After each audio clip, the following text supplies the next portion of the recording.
Picture this. You've booked your dream holiday to Europe. The flights are confirmed. The accommodation is sorted. You're counting down the days. Then, just 2 weeks before departure, you check your passport and realize it expires in 4 months. You think that's fine, right? Wrong. Your airline won't let you board. Your entire trip is canceled. You've just lost thousands of dollars. This is happening to Australian seniors right now, and it could happen to you. Stay with me because what I'm about to share could save your next holiday. Hello everyone, and welcome back to the channel. If you're new here, I focus on practical information that helps Australian seniors navigate travel, finances, and lifestyle choices. Today, we're talking about something that's catching thousands of Australians off guard every single year: passport validity requirements for international travel in 2026. Now, I know passports might not sound like the most exciting topic, but trust me, understanding these rules could be the difference between boarding your flight and watching it leave without you. The rules have changed, the requirements are stricter than ever, and if you're planning any international travel this year, you absolutely need to know what I'm about to tell you. So grab a cup of tea, get comfortable, and let's dive into everything you need to know about passport requirements for Australian seniors traveling in 2026. Let's start with the single most important thing you need to understand about international travel right now. Your passport expiration date is not the date that matters anymore. I'll say that again because it's crucial. Your passport expiration date is not what determines whether you can travel. What matters is how much validity your passport has remaining when you arrive at your destination. And for most countries, that requirement is a minimum of 6 months. This is called the 6-month validity rule, and it's enforced by the majority of countries around the world, including popular destinations like Thailand, Indonesia, Singapore, many European nations, and dozens of others. Here's why this matters so much. Let's say you're planning a trip to Bali in August 2026, and your passport expires in December 2026. You might think you're fine because your passport is still valid during your entire trip. But Indonesia requires 6 months validity from your date of entry. That means your passport needs to be valid until at least February 2027. If it expires in December 2026, you won't be allowed to board your flight. The airline will stop you at check-in. You won't get a refund. Your travel insurance probably won't cover it because it's considered your responsibility to have valid travel documents. All that money you spend on flights, accommodation, and prepaid tours is gone. Now, some of you might be thinking this sounds extreme. Why would countries have such strict rules? The reason is actually quite practical. Countries want to ensure that visitors won't overstay their visas or become stranded without valid documentation. If your passport expires while you're in their country, you become their problem. You might need emergency travel documents. There could be legal complications. It creates administrative headaches for everyone involved. So countries protect themselves by requiring substantial passport validity before they even let you in. It's not about being difficult. It's about managing risk.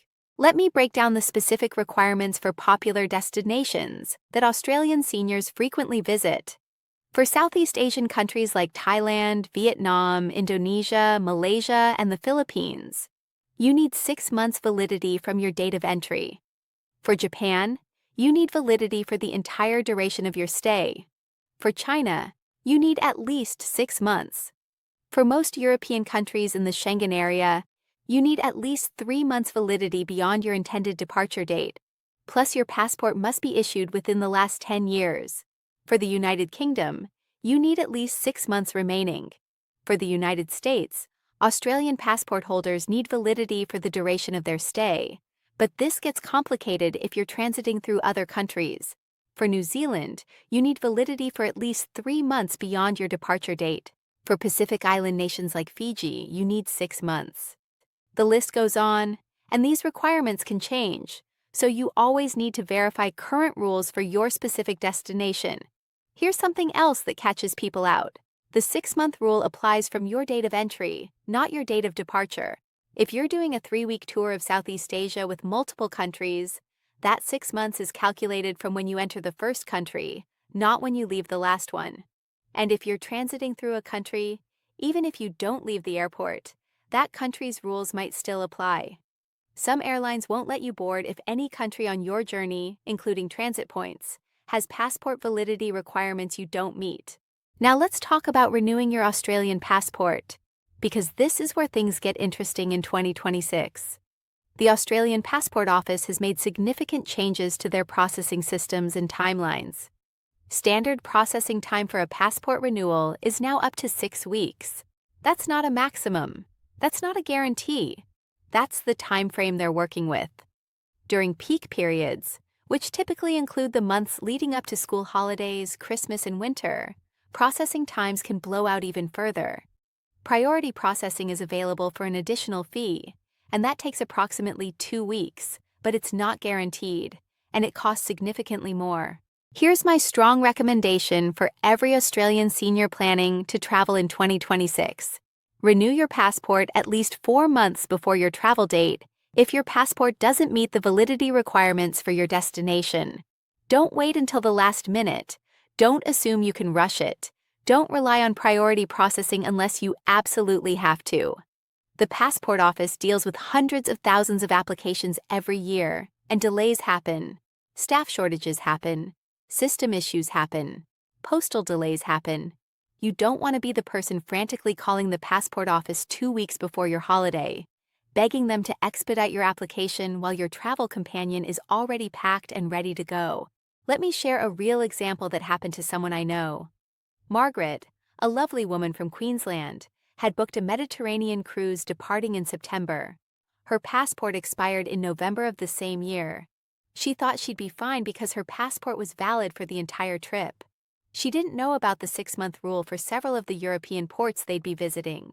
She applied for her passport renewal in July, thinking 8 weeks would be plenty of time. Her application got held up because her passport photo didn't meet the new requirements. By the time she realized there was a problem, provided a new photo, and got her application reprocessed, it was late August. Her passport arrived 3 days after her cruise departed. She lost over $8,000 because she didn't understand the rules and didn't apply early enough. Speaking of passport photos, let's talk about the requirements because they've become incredibly strict, and this is another area where seniors often face rejection. Your passport photo must be taken within the last 6 months. It must show your full face, front on, with no hair covering your eyes. You must have a neutral expression with your mouth closed. You cannot wear glasses in your passport photo anymore, which is a change that affects many seniors. The background must be plain white or light gray. There can be no shadows on your face or background. Your head must be centered and take up a specific portion of the frame. If you're submitting a digital photo, the file must meet exact technical specifications for size, resolution, and format. Many photo booths and even some professional photographers get these requirements wrong, which leads to application delays or rejections. My advice is to use the Australian Passport Office's Photo Guidelines document, which you can find on their website, and take it with you to wherever you're getting your photo taken. Better yet, use one of the Passport Office's recommended photo services. Yes, they cost a bit more, but they guarantee their photos will meet the requirements, and if there's a problem, they'll retake them for free. Now, let's discuss the actual renewal process because it's different depending on your situation. If you're simply renewing an adult passport and your previous passport was issued after 2006, you can apply online through the Australian Passport Office website. You'll need your current passport, a digital photo that meets the requirements, your Australian birth certificate or citizenship certificate, and a credit card to pay the fee. As of 2026, an adult passport costs over $300 for standard processing and significantly more for priority. The online system is actually quite straightforward once you get started, but you need to set aside about 30 minutes to complete the application properly. If your previous passport was issued before 2006, or if you're applying for your first passport, or if you've changed your name, the process is more complex. You'll need to complete a paper application, have your photos signed by an approved guarantor, provide certified copies of identity documents, and lodge your application at a participating Australia post office. This process takes longer, so factor that into your planning. Here's something crucial that many people don't realize. When you apply for a new passport, you have to send in your old passport, and you won't have it while your application is being processed. If you need to travel overseas during that time with your old passport, you can apply for a renewal. You'd need to wait until you return. This is another reason why planning ahead is so important. Don't wait until you've got international travel booked or planned before you start thinking about your passport renewal. For seniors who might have mobility issues or difficulty getting to a post office, there are mobile passport services available in some areas. The passport office also has provisions for people in aged care facilities or with significant health issues. If this applies to you or someone you care for, contact the passport office directly to discuss your options.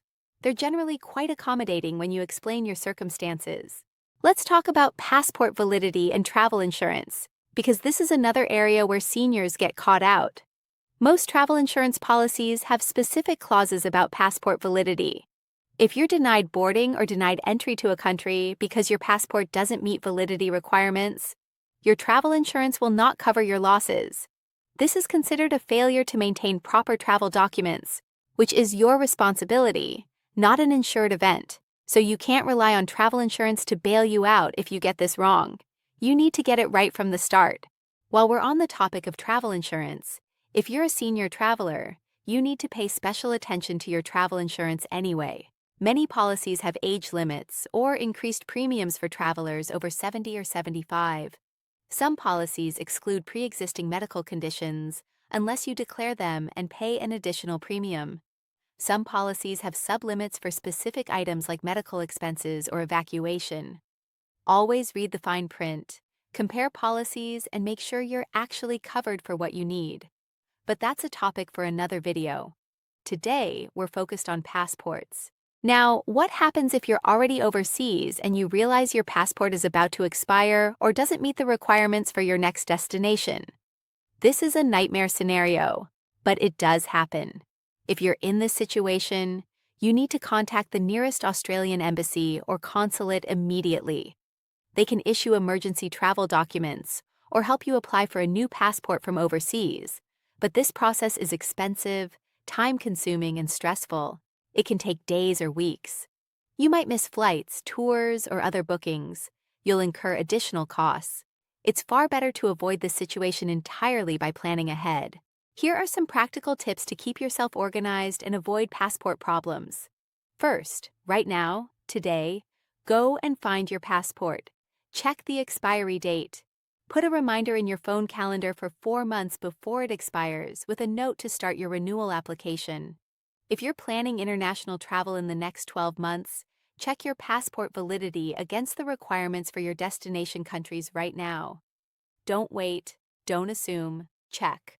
Second, make copies of your passport identification page.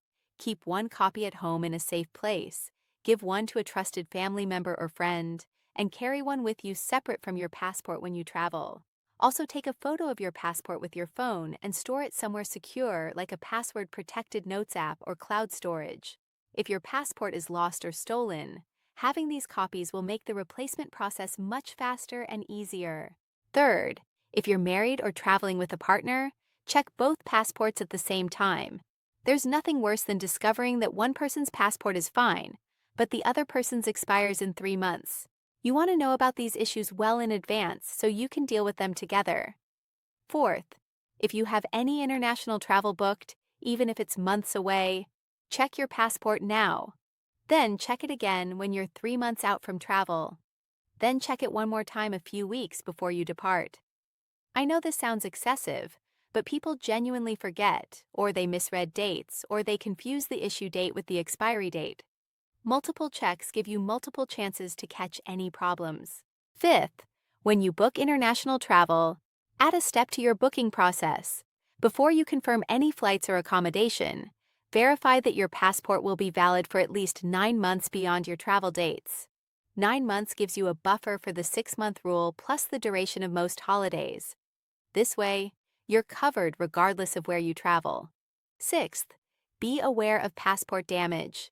Even if your passport hasn't expired, if it's significantly damaged, water-stained, torn, has missing pages, or the identification page is difficult to read, you can be denied boarding or entry. Airlines and immigration officials have the right to refuse a passport that's not in good condition. If your passport has seen better days, it might be worth renewing even if it hasn't expired yet. Let me address a few common questions and myths about passport validity. First, can you travel on a passport that expires during your trip? It depends entirely on the country. Some countries allow it as long as your passport is valid for the duration of your stay. Other countries require 6 months validity from entry, regardless of how long you're staying. You must check the specific requirements for every country you're visiting. Never assume. Second, does the 6-month rule apply to Australian citizens returning to Australia?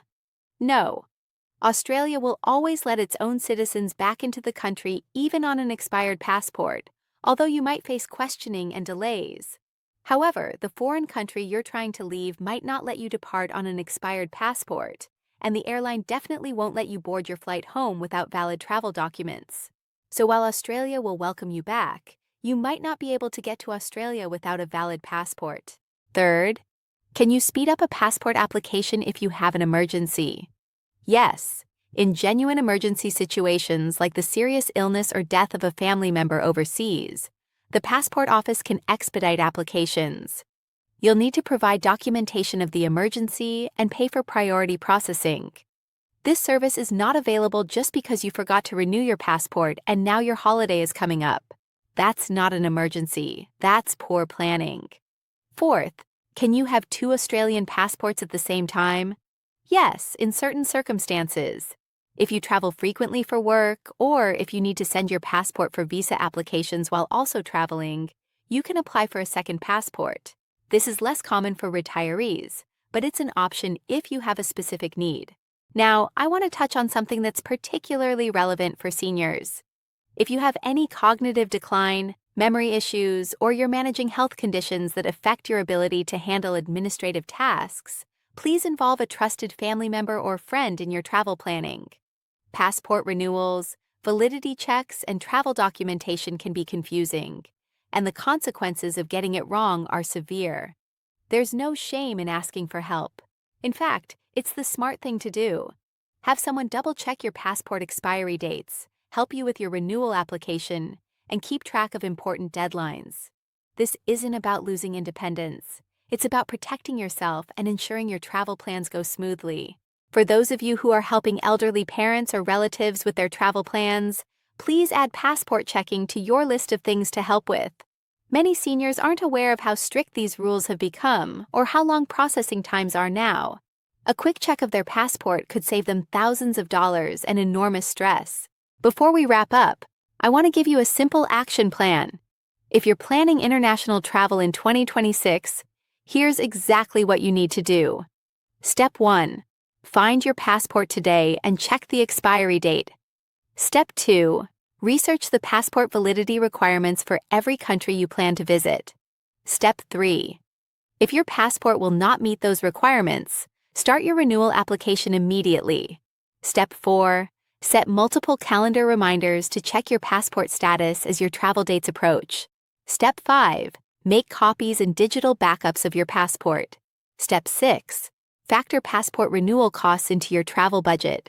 Step 7. Confirm with your airline that your passport meets their requirements at least 2 weeks before travel. This might seem like a lot of steps, but I promise you, taking these actions now will save you from disaster later.